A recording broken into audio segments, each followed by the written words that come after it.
Bonjour à toutes et à tous, j'espère que vous allez bien et bienvenue à l'Institut ECARS. Dans cette vidéo, nous allons aborder un cours de mathématiques sur les nombres complexes.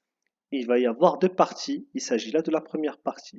Dans ce cours, on va vous donner l'essentiel des éléments que vous devez connaître pour répondre à toutes les questions qui vous seront posées dans les exercices, dans les devoirs surveillés et à l'examen. Ce ne sera pas un résumé, de cours et ça ne sera pas non plus un cours très détaillé. Vous aurez les éléments essentiels et importants à connaître. Et si vous n'avez pas compris un passage ou si vous avez une question, n'hésitez pas à nous la poser en commentaire et nous allons y répondre. Alors, nous allons commencer par une introduction au nombre complexe, c'est-à-dire l'ensemble C. L'ensemble C qui est noté de cette façon-là, c'est avec une petite barre. Et on va commencer avec des définitions de base. La première chose à connaître, c'est cette phrase que vous voyez ici et sur laquelle je vais un petit peu m'attarder parce que c'est la clé pour commencer les nombres complexes. Alors, qu'est-ce qu'on dit? On dit qu'il existe un nombre i qui n'est pas un nombre réel. D'abord, un nombre i, c'est-à-dire le nombre, il est noté de cette façon-là, de la même façon que par exemple par le passé, vous avez vu le nombre pi, 3,14 et des poussières, qui est un nombre réel. Là, on a un nombre qui est noté i. D'accord? J'espère que jusqu'à présent, rien ne vous choque. Un nombre qu'on note i et qui n'est pas un nombre réel. Ça peut vous paraître un peu plus surprenant parce qu'on est en train de parler d'un nombre qui n'est pas réel. Or, jusqu'à présent, on a travaillé qu'avec des nombres réels. Et bien sûr, tous les autres ensembles de nombres qui sont inclus dans R, c'est-à-dire n, z, D et Q, l'ensemble des nombres rationnels. Là maintenant, on est sur un nombre qui n'est pas réel, un nombre qui n'appartient pas à R, et on dit de i qu'il est imaginaire. C'est un nombre imaginaire. Et d'ailleurs, la notation i vient de l'initiale du mot imaginaire, le i que vous avez ici. Alors, cette notion de imaginaire, il faut la prendre bien sûr d'un point de vue mathématique. On dit que c'est un nombre qui est imaginaire, mais aussi il faut la prendre par rapport à la notion d'imaginaire dans la réalité. C'est-à-dire, par exemple, quand on parle des nombres réels, ce sont des nombres qui existent dans la vraie vie et avec lesquels on peut mesurer des choses, par exemple, enfin des choses, on peut mesurer des distances, on peut mesurer un poids, on peut mesurer une durée. Avec les nombres réels, avec les nombres imaginaires, en tout cas avec i, qui est un nombre imaginaire, on ne va pas venir dire, par exemple, qu'une distance, elle vaut, par exemple, i. Parce que c'est un nombre imaginaire, il n'appartient pas au monde des nombres réels. C'est un nouveau monde où il y a un nombre i imaginaire. J'espère que vous avez compris ça. Et alors, i, il a une propriété très importante. C'est la base de la base de la base. Et formule dont vous devez vous souvenir absolument, c'est i au carré qui est égal à moins 1. Ça, c'est la formule pour commencer les nombres complexes. Alors, i au carré est égal à moins 1. Il y a pas mal de choses à dire par rapport à ça et je vais m'attarder sur cet élément parce que c'est l'essentiel. Alors, i au carré est égal à moins 1, ça veut dire quoi d'abord? Ça veut dire que i, c'est la racine carrée de moins 1. D'accord? Mais on l'écrit jamais, n'écrivez jamais la formule i est égal à racine carrée avec le symbole de la racine carrée et avec moins 1 à l'intérieur. On ne l'écrit pas, mais on peut le dire. I est la racine carrée de moins 1. Et on a i au carré est égal à moins 1. Ça, c'est le premier élément que j'aimerais dire. Le deuxième élément, c'est que ce résultat peut surprendre ou cette formule peut étonner. Pourquoi? Parce que jusqu'à présent, on nous a toujours appris qu'un nombre, que le carré d'un nombre est positif. Et d'ailleurs, c'était une propriété avec laquelle nous avons, nous travaillons et nous avons travaillé avec cette formule beaucoup pour, par exemple, démontrer des inégalités, pour étudier les variations d'une fonction, ou même pour résoudre parfois des équations, pour prouver que l'équation n'a pas de solution. Et je vais vous donner un cas typique. Par exemple, si je vous dis de résoudre l'équation x au carré plus 1 égale à 0. Eh ben, et de la résoudre dans l'ensemble R. Vous allez dire, OK, x au carré est égal à moins 1. Et là, vous allez vous arrêter en disant, bon, comme x au carré est positif et moins 1 est négatif, il ne peut pas y avoir égalité entre les deux. Donc, il n'y a pas de solution. Cette propriété, le carré est positif, ou d'ailleurs toute puissance paire est positive, est vraie dans R. Or là maintenant, comme je vous ai dit tout à l'heure, on est passé dans un nouveau monde où il y a un nombre imaginaire. Donc maintenant, le carré est positif. Si vous travaillez dans R, ça reste valable. Mais quand vous travaillez dans les nombres complexes, vous oubliez cette notion du carré positif. Le carré peut être négatif et d'ailleurs, c'est même la raison d'être et la raison d'exister des nombres complexes. Alors, j'ai beaucoup insisté sur cette phrase et j'ai beaucoup parlé de cette phrase et je vais continuer à parler en vous donnant des exemples parce que ça me paraît très important. Si vous commencez par comprendre ça, d'ailleurs, cette formule, il faut l'avoir en tête. C'est comme une définition, c'est comme une convention. Vous devez la connaître par cœur. I au carré est égal à moins 1. Je vais faire quelques applications avec le nombre i en calculant certaines de ses puissances. Mais avant, il va y avoir un petit rappel qui me paraît très important. Dans cette colonne-là, je vais faire de temps en temps des rappels ou donner des exemples ou des astuces. Alors concernant le rappel, ce sont des éléments que vous avez vus au collège et au lycée. On va prendre deux nombres réels, pardon, a et b, et deux nombres naturels, entiers naturels, n et m. Et n et m, ils peuvent même être entiers relatifs, c'est-à-dire des entiers négatifs. On a les propriétés suivantes, on va les voir rapidement. A à la puissance m multiplié par a à la puissance n est égal à a à la puissance m plus n. Souvenez-vous, plus n. Cette formule, vous la connaissez et elle est très très importante. Enfin, dans le nombre complexe, vous aurez pas mal à utiliser ces propriétés pour les puissances. C'est pour ça que je fais ce rappel ici. A à la puissance n sur a à la puissance ou divisé par a à la puissance n, avec a bien sûr différent de 0, c'est a à la puissance m moins n. A à la puissance m, le tout à la puissance n, est égal à a à la puissance m multiplié par n. Souvenez-vous de ça, vous avez cette formule et cette formule-là. Et bien sûr, comme la multiplication est commutative, c'est-à-dire m fois n est égal à n fois m, donc on a ici a à la puissance n fois m, et on applique cette propriété dans l'autre sens et on va avoir a à la puissance n, le tout à la puissance m. Donc souvenez-vous, c'est-à-dire on peut intervertir ces deux puissances-là, m et n. A multiplié par b, le tout à la puissance n, le n descend ici, il vient au-dessus du a et au-dessus du b. Donc on va avoir a à la puissance n multiplié par b à la puissance n. Et pour finir, a divisé par b, le tout à la puissance n, avec bien sûr b différent de 0, parce qu'on ne peut pas avoir un nombre nul en bas ou dans le dénominateur. Donc b est différent de 0 de la même façon que a est différent de 0 ici. Donc a sur b, le tout à la puissance n. Le n, il va venir au-dessus du a et au-dessus du b. Donc on va avoir a à la puissance n divisé par b à la puissance n. Ces formules-là, d'abord, vous devez les connaître par cœur depuis le collège. On les a prouvées, c'est-à-dire on les démontre, on ne vous les donne pas comme ça a été démontré, la démonstration est assez facile. Bon, maintenant, on n'est plus au stade ces formules. Maintenant, vous devez les connaître, c'est très important, et vous devez travailler avec. Et j'espère que vous les connaissiez. Et si vous ne les connaissez pas, eh ben, c'est l'occasion, vous les avez devant vous. N'hésitez pas à les mémoriser et à les retenir. Et donc, avec ces formules, avec cette formule, on va essayer de calculer les puissances de i. Alors, on a i au carré est égal à moins 1, donc ça c'est par définition. Maintenant, on va passer à i à la puissance 3. Alors, i à la puissance 3, c'est i multiplié par i multiplié par i. On peut utiliser cette propriété donc avec m égale à 1 et n égale à 2. Donc m plus n, c'est 3. Et à la place du a, on a i ici. Donc i multiplié par i au carré. D'ailleurs, en fait, pour ces petits calculs-là, vous n'avez pas besoin de ces formules-là, c'est très évident.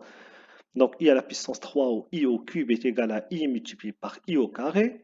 I au carré, c'est moins 1. C'est ce qu'on a ici, par définition. Et donc, i, on va avoir le i ici qui va rester multiplié par moins 1. Et un nombre multiplié par moins 1, c'est moins ce nombre-là, c'est-à-dire ici en l'occurrence, c'est moins i. I à la puissance 4, c'est i au carré multiplié par i au carré. D'accord? I au carré, c'est moins 1. J'espère que jusqu'à présent, c'est clair. Si ce n'est pas clair, vous me le dites en commentaire et j'essaierai de vous répondre. Enfin, c'est pas que j'essaierai, je vous répondrai.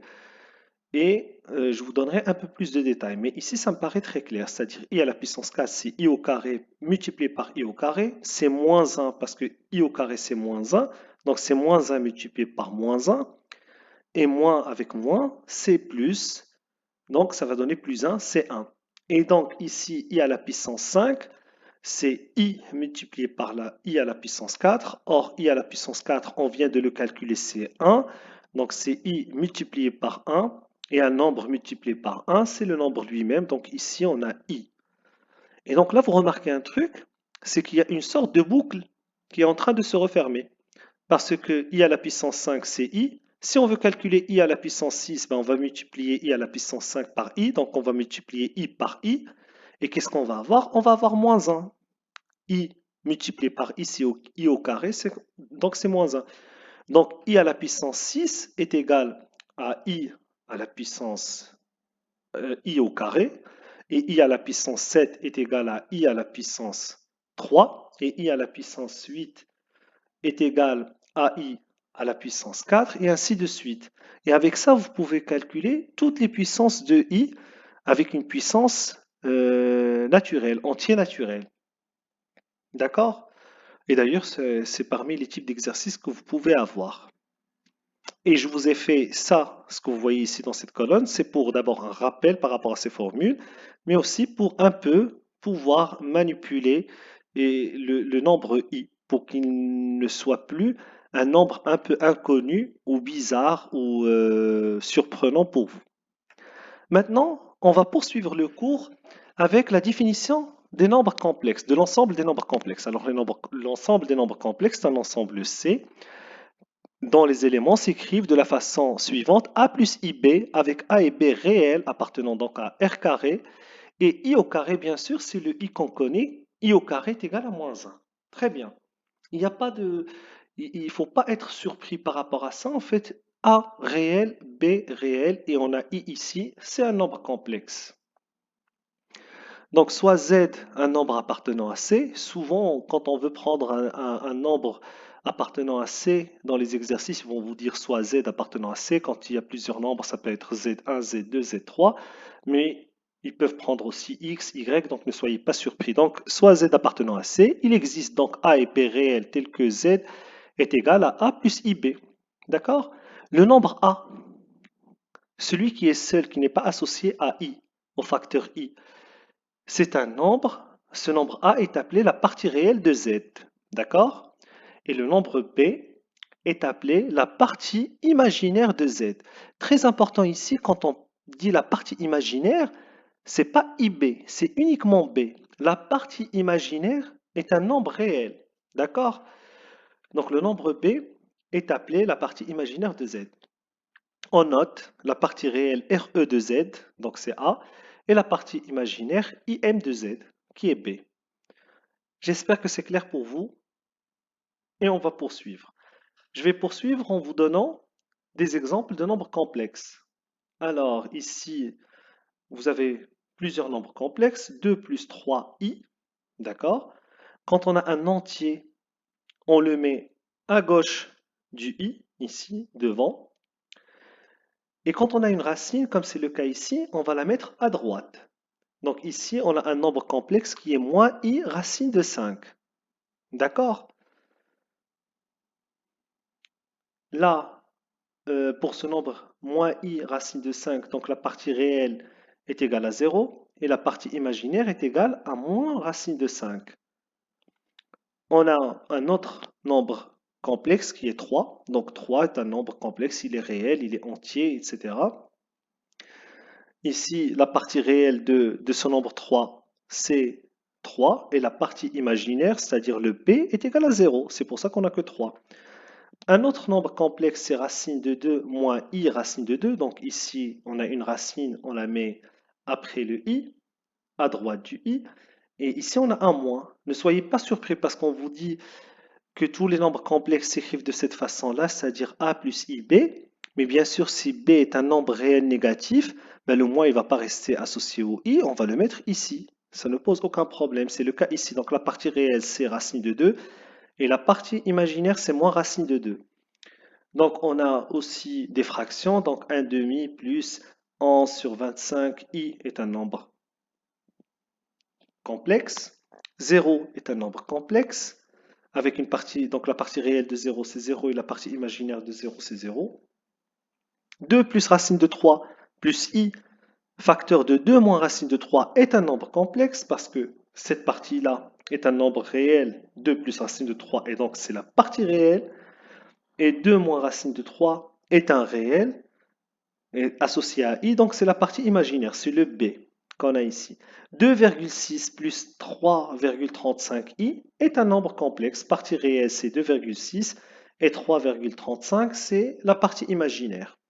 J'espère que ces exemples-là vous permettent de connaître un peu mieux les nombres complexes. Ne soyez pas surpris, ce sont des nombres qui sont, bon, on les appelle les nombres complexes, mais dans leur manipulation, c'est très simple. On va poursuivre avec quelques propriétés concernant, ou même, je dirais, ouais, des propriétés, mais aussi des définitions.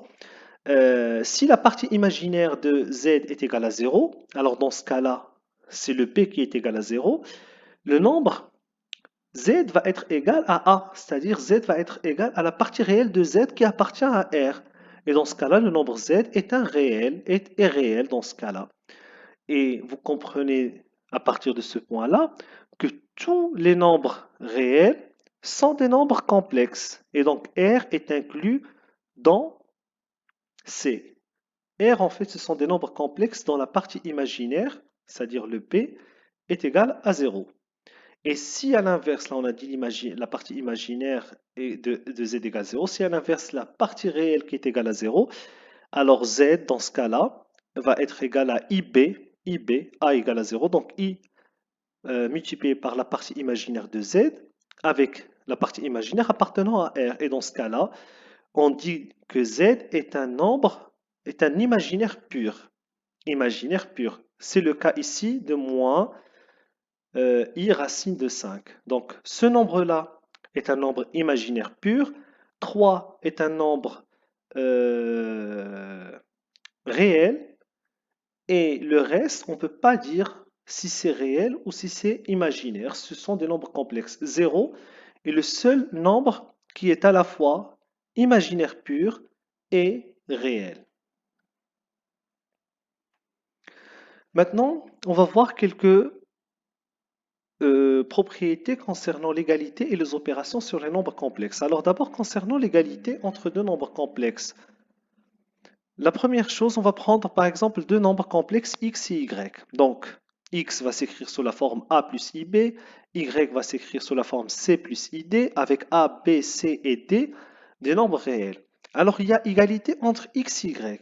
X est égal à y si seulement si a est égal à c, a est égal à c et b est égal à d.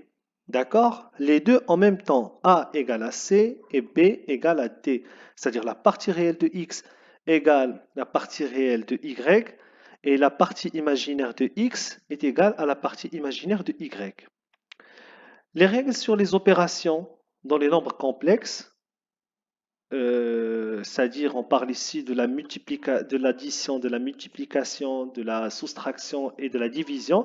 Tout ce que vous avez connu dans R se conserve globalement dans C. Je parle ici de la commutativité et de l'associativité et des autres règles. La commutativité, par exemple, c'est une règle qui est commune à la multiplication et à l'addition quand on dit que A plus B est égal à B plus A. On peut les inverser. De la même façon, A multiplié par B est égal à B multiplié par A. Cette propriété n'est pas valable, par exemple, pour la soustraction et la division. En tout cas, toutes les règles que vous avez vues dans R se conservent plus ou moins ou de façon générale dans C, dans l'ensemble des nombres complexes. Alors, concernant l'addition, on va commencer par l'addition, puis la soustraction, la multiplication et la division. L'essentiel ici, c'est pas que vous reteniez les formules que vous allez voir ici, mais de voir comment on réalise les calculs.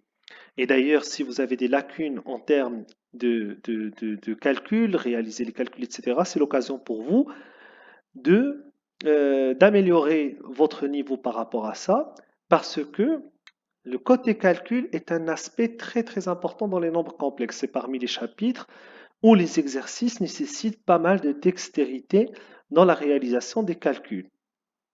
Si vous avez des difficultés avec les calculs, c'est-à-dire les opérations, plus, moins, multiplier, diviser, avec la factorisation, le développement, le calcul des puissances, vous risquez d'avoir quelques petits problèmes pour répondre aux questions. Alors, regardez comment on réalise par exemple cette opération. C'est très simple si vous suivez les étapes. X plus Y, donc X c'est A plus IB, Y c'est C plus ID, donc on va écrire X A plus IB plus le plus qu'on a ici, C plus ID, parce que Y c'est C plus ID, et ensuite l'objectif pour nous, c'est d'avoir cette forme-là, A plus IB. Bien sûr, le A que vous avez ici, c'est pas le A qu'on a ici, mais quand je dis avoir cette forme-là, c'est-à-dire avoir une partie réelle d'un côté et une partie imaginaire de l'autre. Ici, on voit qu'on a un réel ici, un réel ici, et là, on a une partie imaginaire, une partie imaginaire. Donc, l'objectif, ça sera d'assembler les parties réelles d'un côté et les parties imaginaires de l'autre. Et c'est très simple parce que A plus C, voilà, le C, on l'a ici, donc on va avoir A plus C, on n'a rien changé ici, et le IB, il va venir pour s'associer avec ID. Donc on va avoir A plus C plus IB plus ID. Et là, on voit qu'on a un facteur commun qui est le I. Donc on va factoriser par I et on va avoir A plus C plus I facteur de B plus D. Et vous constatez ici que l'addition de deux nombres complexes, x plus y, donne la partie réelle de x plus la partie réelle de y plus i, la partie imaginaire de x plus la partie imaginaire de y.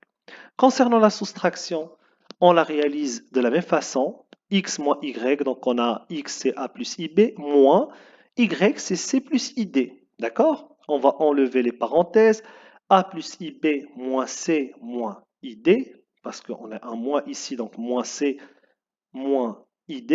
Il y a plus ici, donc moins avec plus, ça donne moins. D'accord? J'espère que c'est clair pour vous. A moins C, le C qu'on a ici, il va venir de ce côté-là, d'accord? Plus IB, le IB qu'on a ici, donc il est là, moins ID, d'accord? Et on va factoriser également par I. Donc A moins C plus I, B moins D. Et donc la soustraction X moins Y, c'est la partie réelle de X moins la partie réelle de Y plus I, la partie imaginaire de X moins la partie imaginaire de Y. Alors concernant la multiplication, X multiplié par Y. X c'est A plus IB, Y c'est C plus ID. Et on va réaliser notre multiplication, on va développer, tout simplement, on va développer de la façon la plus simple. Donc A multiplié par C, d'accord? A multiplié par ID avec un plus, donc c'est plus A multiplié par ID. IB multiplié par C, donc plus IB multiplié par C. Et enfin, IB multiplié par ID plus IB multiplié par ID. D'accord? Le I, il va venir ici, devant. Donc on va avoir AC plus IAD. Il n'y a aucun souci. Le I, il est juste venu ici, étant donné que la multiplication est commutative, plus IBC, aucun souci. Et là, on a IB multiplié par ID. On a deux fois I. I ici qui multiplie I. Et donc, on va avoir I carré. Or, I carré, vous connaissez, c'est moins 1. Donc, on va voir AC plus, là, on a un facteur commun qui est I. On va factoriser par I. Donc, I, AD plus BC plus I carré, c'est moins 1. On va remplacer par moins 1. Et on va poursuivre nos calculs. AC plus I, facteur de AD plus BC, moins BD. On a moins 1, donc c'est moins BD. Alors, c'est AC moins BD plus I, AD plus BC. Et vous avez cette formule-là. Pas la peine de la retenir. Ne retenez pas ça. Les calculs, vous les réalisez de la façon que vous connaissez. Et enfin, on va finir avec la division. Bien sûr, x divisé par y. Alors, concernant la division, y doit être différent de 0, de la même façon que dans R. il faut que le dénominateur soit différent de 0. Donc x divisé par y, c'est a plus ib, divisé par c plus id. Alors, ici, ce qu'on va faire, c'est qu'on va multiplier en haut et en bas, le numérateur et le dénominateur, par c moins id. Alors, ce nombre-là, bien sûr, là, je l'ai sorti comme ça, sans vous expliquer d'où il vient. On va voir par la suite de quoi il s'agit. Mais pour l'instant, retenez ça comme étant une astuce, mais vous allez voir après, vous allez comprendre pourquoi. On multiplie par le nombre qu'on a en bas en inversant le signe qu'on a entre la partie réelle et la partie imaginaire avec le i ici. Donc on va multiplier en haut et en bas. C'est comme si on n'a rien fait, c'est le même nombre. X sur y est égal à ce nombre-là. Ici, on peut réduire par c moins id, donc on n'a rien fait. Et on va développer. Donc on développe la multiplication de la même façon qu'on a vu ici. Par contre, en bas, on va avoir c multiplié par c, c'est c carré, moins, on fait c multiplié par id, donc ça va donner moins c fois id. Et ici id multiplié par c, donc ça va donner plus id multiplié par c. Et là, nous avons id multiplié par moins id, donc ça va donner moins id multiplié par id. Et i avec i, ça va donner i carré, donc ça va donner moins 1. Donc cette partie-là, c'est moins d carré. Et moins avec moins, ça va donner plus. Et donc ce qui est intéressant, c'est qu'on va avoir en bas c carré moins icd plus icd. Donc ici, on a moins icd et ici, plus icd. Donc ça va s'éliminer. Un nombre plus son opposé, ils vont s'éliminer. Il va nous rester ici d carré. Et à la fin, on va partager partie réelle. Donc voilà la partie réelle, plus i, partie imaginaire. Et on a en bas c au carré plus d au carré. Et donc voilà la formule, pas la peine de la retenir encore. Et si on prend par exemple, si on veut calculer juste l'inverse d'un nombre, bah, c'est 1 sur y. Donc dans ce cas-là, x est égal à 0. On va remplacer la partie réelle de x par 1 et la partie imaginaire par 0. Donc voilà, tout ce que vous avez vu ici, vous ne le retenez pas. Ce que vous devez retenir, enfin quand je dis vous ne le retenez pas, c'est-à-dire pas par cœur, non. Vous retenez la façon avec laquelle on réalise les calculs. Alors je pensais aller plus loin dans le cours en en vous montrant la suite. La suite qui est le grand 2, donc représentation géométrique d'un nombre complexe, et j'allais parler également du conjugué, du module et de l'argument d'un nombre complexe, mais je pense que la vidéo est assez longue comme ça. Donc je vais m'arrêter à ce stade. Donc c'est ce qu'on va voir par la suite dans la prochaine vidéo. Et maintenant, on va se contenter de ce qu'on a vu jusqu'à présent. J'espère que ça a été clair pour vous. N'hésitez pas à nous envoyer vos questions et nous allons y répondre. L'Institut Écorce vous remercie d'avoir regardé cette vidéo et on vous dit à la prochaine.